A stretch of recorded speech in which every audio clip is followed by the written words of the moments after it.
la anterior.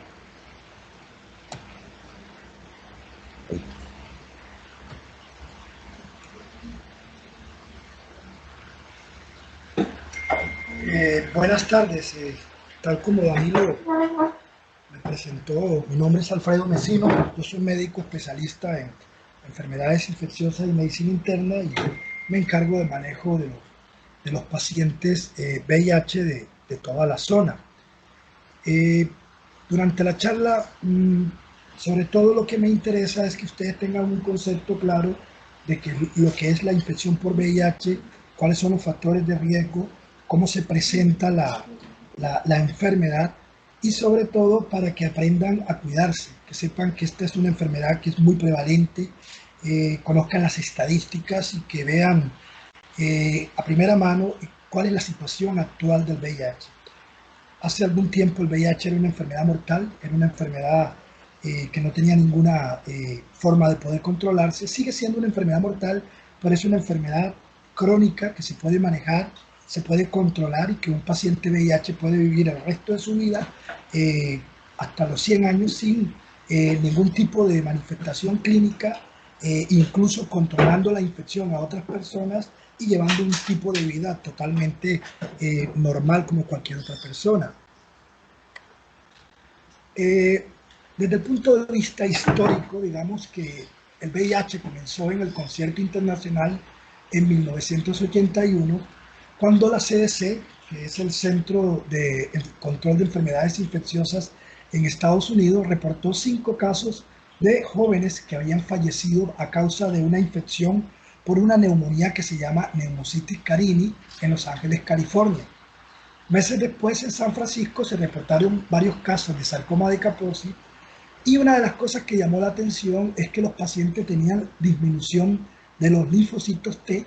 En ese momento no se conocía el concepto de lo que era un linfocito TCD4, pero posteriormente sí se pudo identificar que era específicamente una población de los linfocitos T que estaban afectados. Recibió muchos nombres al principio por ser específica en homosexuales, se consideró como un castigo divino, y como aparecían unas manchas rosadas se le denominó la peste rosa. Posteriormente le llamó el club de las 4H porque daba en poblaciones, en haitianos, en homosexuales, en personas que usaban drogas intravenosas y las personas hemofílicas que utilizaban transfusiones sanguíneas. En Costa Rica, por ejemplo, los pacientes entre 1990 y 1996-98, todos los pacientes VIH, todos los pacientes con hemofílicos que se transfundieron, la mayoría fallecieron. Es una de las cosas importantes que nos ha sucedido desde el punto de vista histórico. También se le denominó el Gay Related Immunity Deficit, o sea, una deficiencia inmune relacionada con la población gay, que se le cambió por fin en 1982 con el nombre de síndrome de inmunodeficiencia adquirida. Desde el punto de vista de cuándo se estableció, porque al principio no se conocía exactamente qué era, cómo ocurría, de dónde aparecía, de dónde venía, sobre todo lo que no se sabía era cómo las personas se infectaban. En 1984, este grupo francés liderado por Francois Barré-Sinous y Luc Montagnier del Instituto Pasteur en Francia, ellos aislaron el virus del SIDA en un ganglio, lo purificaron, pero el doctor Robert Gallo, un estadounidense, les solicitó a ellos una muestra de este virus y en una forma, digamos, ilegal, por decirlo de alguna forma, él se adelantó a los franceses, identificó el virus y lanzó la bomba de que él había sido el descubridor del virus del VIH. Después esto se estableció un conflicto legal y al final se logró, Robert Gallo admitió que él había robado este logro, que realmente habían sido los franceses los que habían sido los primeros en identificar este virus.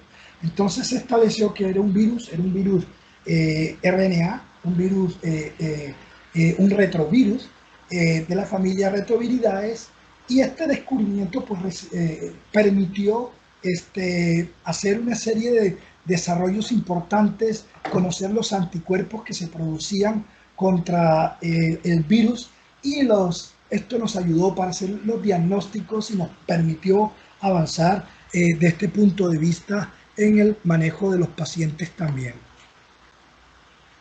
Personas que viven con VIH en el mundo, tenemos 36 millones de personas infectadas en todo el mundo. 1.7 millones son niños menores de 15 años. El 79% de las personas que vivían con VIH conocían su estado serológico con respecto al VIH y alrededor de 8 millones de personas no sabían que vivían con este virus. También se sabe, por ejemplo, que desde el pico alcanzado en 1997, las nuevas infecciones por VIH se han reducido en un 40%. En el 2018 se produjeron 1.7 millones de personas infectadas en comparación con las 2.9 millones que habían ocurrido en 1997. Desde el 2010, las nuevas infecciones por VIH en adultos han descendido alrededor de un 16% desde 2.1 millones. Esto es importante, o sea, sí realmente ha disminuido, pero la cifra tal como ustedes pueden ver sigue considerándose de real importancia. Son muchas las personas que están infectadas.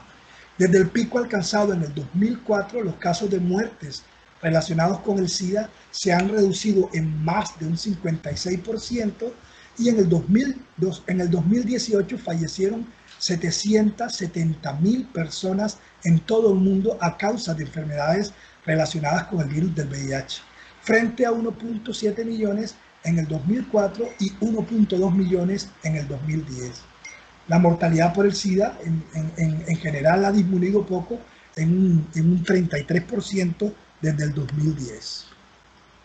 Y cosa importante es el tratamiento antirretroviral. El tratamiento antirretroviral se comenzó a utilizar desde 1997 y desde entonces se han descubierto más de 25 medicamentos diferentes que pueden ayudar, que se combina en 2 o 3 medicamentos para poder disminuir el ciclo del virus, y esto es importante porque ha ayudado a controlar.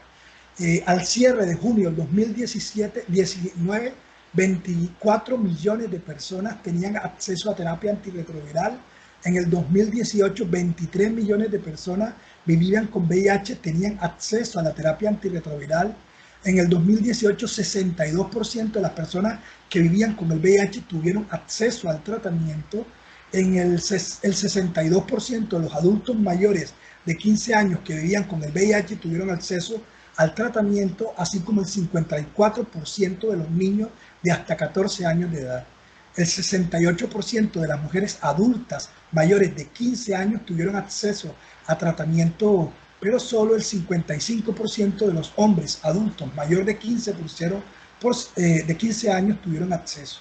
El 82% de las mujeres embarazadas que vivían con VIH tuvieron acceso a medicamentos antirretroviral para evitar la transmisión de VIH a sus hijos en el 2018.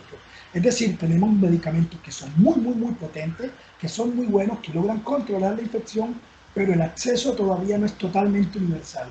O sea, hay países en que no se le da tratamiento a los pacientes. Costa Rica es de los pocos países privilegiados en el que prácticamente al 100% de los pacientes que necesiten el tratamiento se les da este medicamento. En el 2018, el 79% de personas que vivían con VIH conocían su estado. Entre las personas que conocían su estado, el 78% tenían acceso al tratamiento, y entre las personas que tenían acceso al tratamiento, el 86% había logrado la supresión viral.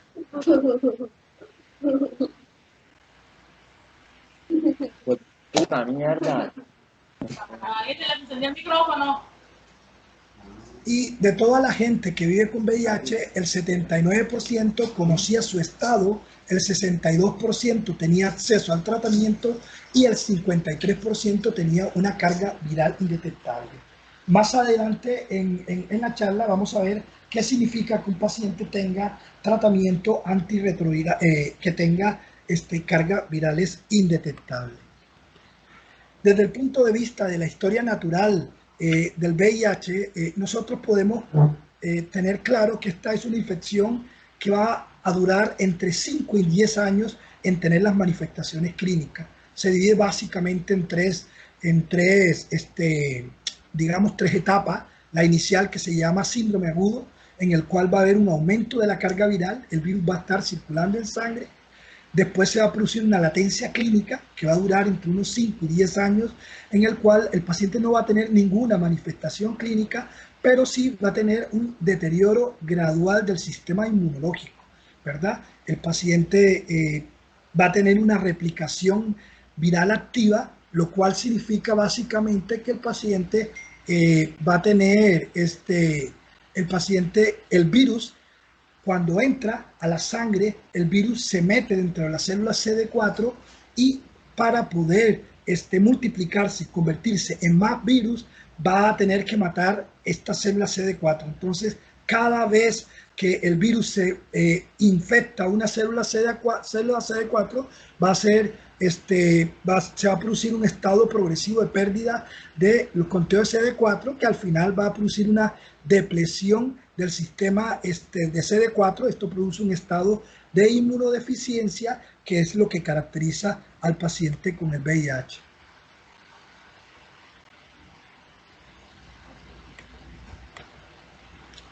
Entonces, en síntesis, nosotros tenemos un paciente con una carga viral inicial que va a estar, digamos que en fase 0.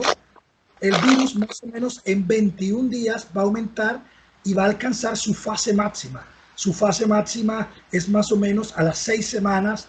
Digamos que el paciente estaba en 0 y subió una carga viral hipotética de unas 200.000 copias, y posteriormente el sistema inmunológico, aquí ustedes ven en la línea verde tenemos el conteo de CD4. Al principio el paciente va a tener el conteo de CD4 por encima de 500, es decir, va a estar entre 800 y 1600. Ese es el valor normal del conteo de CD4.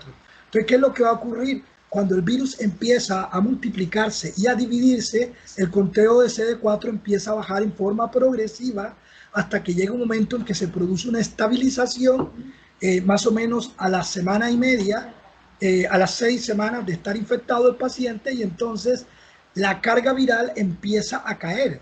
El sistema inmunológico, liderado por la célula CD4, va a matar una cantidad importante del virus, va a disminuir la carga viral, pero esta carga viral no va a disminuir. Esta carga viral va a quedar bajita y se va a mantener así en la segunda fase, la fase crónica, y va a producir una caída lenta y progresiva del conteo de CD4 hasta el final, que ustedes ven que se invierten las curvas, en el cual la carga viral sigue aumentando, cada vez es más alta, va a ser mayor de 1 millón de copias, mientras que el conteo de CD4 va a disminuir y va a estar por debajo de CD4, va a estar en 200.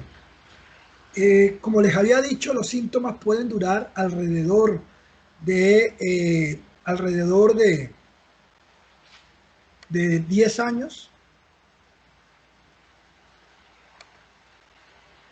Y aquí ustedes ven las categorías clínicas. Esta es una clasificación importante que es necesario que la entiendan.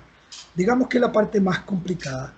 Cuando nosotros nos llega un paciente, nosotros lo que hacemos es que organizamos al paciente de acuerdo al conteo de CD4 y de acuerdo a la categoría clínica.